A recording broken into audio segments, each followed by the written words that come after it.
जय हिंद दोस्तों मैं आपको आज इसमें बताऊंगा।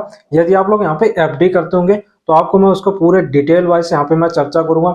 आप लोग इसमें कैसे करोगे, प्लस यहाँ पे टीडीएस क्या होता है, सारे इन्फॉर्मेशन मैं बताऊंगा। यहाँ पे मेरे पास एक भाई ने कुछ कमेंट किया हुआ है कि यहाँ पे यदि मैं एसआईपी मतलब करता हूँ, यहाँ क्या इसमें भी एसआईपी वाला सिस्टम होता है। जैसे मैंने एक वन टाइम में 10,000 का अमाउंट किया तो क्या हर मंथ में कटेगा, इसमें कैसा सिस्टम होता है, तो सारी इन्फॉर्मेशन मैं आपको बिल्कुल स्टेप बाय बताऊंगा।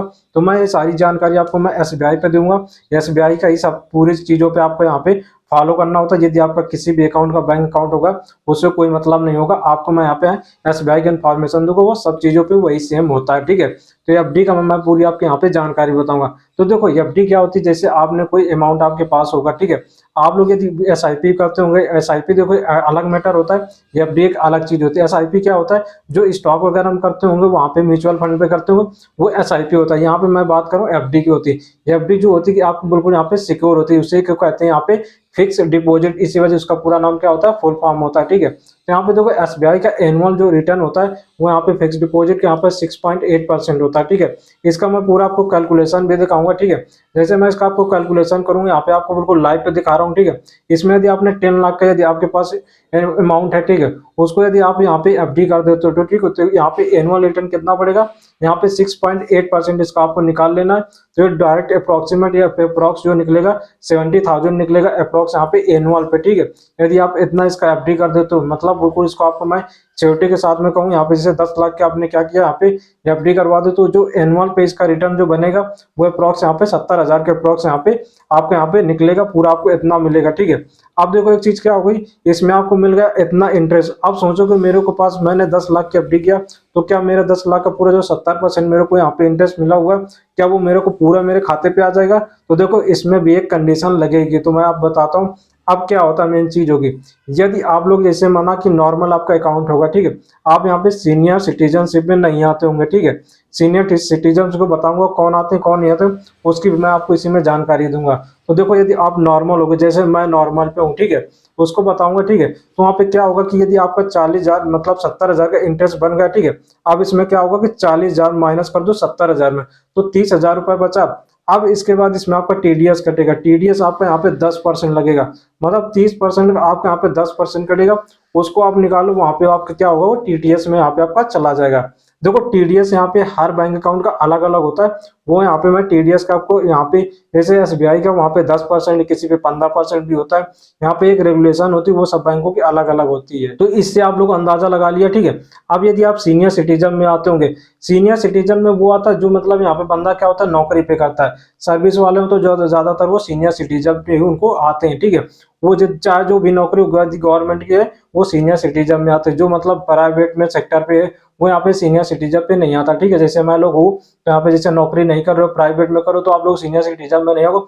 जो गवर्नमेंट करता है वो सीनियर सिटीजन में आता होगा, तो इसको आप लोग यहाँ पे समझ गए होंगे, ठीक है। उनको यहाँ पे क्या होता है, उनका यहाँ पे यदि 45,000 के ऊपर है तो 70,000 में आप लोग 45,000 माइनस कर दोगे तो कितना होता है, यहाँ पे माइनस करोगे तो अप्रॉक्स निकलेगा यहाँ पे 25,000 निकलेगा, ठीक है। तो 25,000 में उनका टीडीएस कटेगा 10%, या उनका कम भी होता है, ठीक है। उसका मैं टीडीएस का बताऊंगा, हर बैंक को कितना कितना परसेंट है, वो हर बैंकों को यहाँ पे अलग अलग है, ठीक है। उसकी मैं डिटेल आपको यहाँ पे मैं बाद में भी प्रोवाइड कर दूंगा। उसको मैं टीडीएस बैंकों का जो मतलब चार्जेस होता है उसको मैं यहाँ पे डिस्क्रिप्शन में डाल दूंगा। तो इस हिसाब से आपका यहाँ पे टीडीएस करता है, ठीक है। इस चीज को आप लोगों को हमेशा माइंडसेट में अपने पे रखना है, प्लस रखना क्या है, उसको आपको अच्छे से समझना है। बहुत चीजों को लोगों को नहीं पता, जैसे मैंने एफडी कर दिया तो पूरा मेरे पूरे अकाउंट पे ही आएगा, तो ऐसा नहीं होता है। जैसे आप लोग यहाँ पे क्या करते होंगे, म्यूचुअल फंड पे एसआईपी करते होंगे, ठीक है। तो वहां पे भी क्या सिस्टम होता है, जैसे आपका जो रिटर्न बन गया वो लगभग बन गया, वहां पे एक चार्ज चलता है, ठीक है। वहां पे जो टैक्स कटता है आपका, नहीं क्या होता है कि जैसे आप लोग का नहीं, आपने कोई एसआईपी किया, माना कि वहां पे भी 10 लाख की एसआईपी किया, अब उसमें जो रिटर्न हो गया वो बन गया 1,25,000 के ऊपर हो गया। अब उसके बाद आपको वहां पे 12.5% आपको उसमें टैक्स देना पड़ेगा। जो आपका 1,25,000 रुपये आपको नीचे छोड़ देना, उसमें माइनस कर देना, उसके ऊपर जो इंटरेस्ट बन जाएगा, मतलब जैसे 2 लाख का बना तो 1,25,000 उसमें माइनस कर दोगे तो 75,000 बना। 75,000 में आपको 12.5% यहाँ पे टैक्स उसमें देना होगा, वो चार्जेस कट जाएगा, वो आपके अकाउंट में नहीं आएगा, वो कट के गवर्नमेंट के अकाउंट में यहाँ पे ट्रांसफर हो जाता है।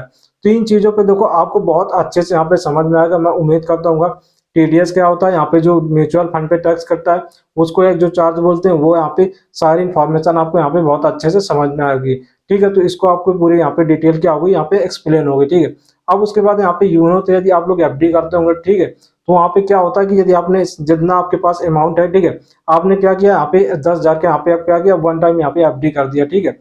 इसको आप 7 से लगा के 10 साल के बीच में यहाँ पे अपने यहाँ पे एफडी करते हो, खुद आप यहाँ पे कर सकते हो, बैंक की यहाँ पे कोई जरूरत नहीं पड़ती है। यहाँ पे देखो क्या सिस्टम हो गया, बहुत बैंकों पे ये हो गया सिस्टम ऑटो सिप पे चलता है। देखो आजकल क्या हो गया, एआई सिस्टम आया तो हर बैंक के सोचते हैं कि ग्राहक मेरे पास कम से कम आए तो यहाँ पे मेरे पास काम बहुत कम हो जाएगा, तो वहां पे क्या करता है, बहुत सारी चीजों को उसने ऑटो सिम में लगवा दिया, ठीक है। एआई क्या होता है, ऑटोमेटिक सारी चीजें से आप लोग एफडी करोगे तो सोचोगे कि मैं यहाँ से नहीं कर रहा हूँ, ये बैंक खुद अपने सिस्टम पे बना के रखा हुआ, तो वहां से सब चीजें क्या होती ऑटोमेटिक हो जाती हैं, ठीक है। तो यहाँ पे वो सारी बैंकों की जिम्मेदारी होती है आरबीआई के बोले वहां से वो लेते हैं, यहाँ पे आरबीआई से गाइडलाइंस के हिसाब से आरबीआई जैसे जैसे उनको सिक्योरिटी प्रोवाइड कर जाती, जितनी जितनी चीजों पे वहां पे उनकी मतलब टिक करती, कितनी चीजें अलाउ करती है, वही वही यहाँ पे कर पाते हैं, ठीक है। तो वहाँ पे एफडी क्या होता है कि ऑटोमेटिक खुद आप यहाँ पे खुद कर सकते हो। यूनो पे क्या होता है, आप यहाँ पे आओगे 7 से लगा के 10 साल के बीच में आप लोग को यहाँ पे खुद कर सकते हो, 7 से लगा के 10 साल के बीच, मतलब 7 दिन से लगा के 10 साल के बीच में कर सकते हो। 7 दिन यदि आप रुक गए हो, ठीक है, 7 दिन आपने कोई एफडी 10,000 किया, उसका जो विंटेज बनेगा आपके अकाउंट में यहाँ पे ऑटोमेटिक आ जाएगा। एफडी भी उसमें 3 आपको ऑप्शन मिलते हैं, ठीक है। एक ऑटोमेटिक होता है कि मतलब आपको जो अमाउंट है ऑटोमेटिक रिन्यू पे चला जाए।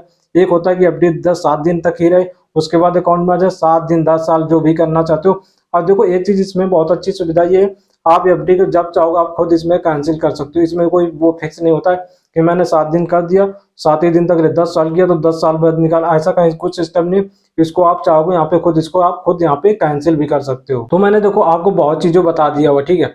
अब उसके बाद मैं एक ही वीडियो पे सारी इन्फॉर्मेशन मैं आपको तो दे नहीं सकता हूँ, ठीक है।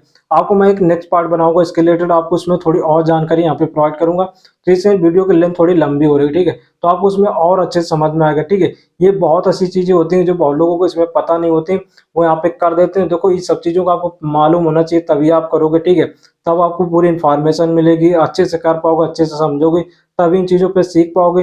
नहीं कोई चीज को आपने ऊट पटांग कर दिया तो वहां पे आपको फिर वहां पे भी आपको यहाँ पे सारी दिक्कत का यहाँ पे सामना करना पड़ता है, ठीक है। देखो मैंने जो चीज बताया अब इसका मैं एक नेक्स्ट पार्ट लेकर आऊंगा, उसमें आपको बहुत अच्छे से और एक्सप्लेन करूंगा, तो आपको ये जानकारी कैसे लोगे, अपना ओपिनियन यहाँ पे जरूर शेयर कर सकते हो। यदि फिर भी कोई डाउट इसमें रह गया हो उसे आप कमेंट बॉक्स में यहाँ पे पूछ सकते हो, मैं उसका यहाँ पे रिप्लाई देने का प्रयास करूंगा। यहीं से मैं अपने वीडियो को विराम करूंगा। जय हिंद दोस्तों।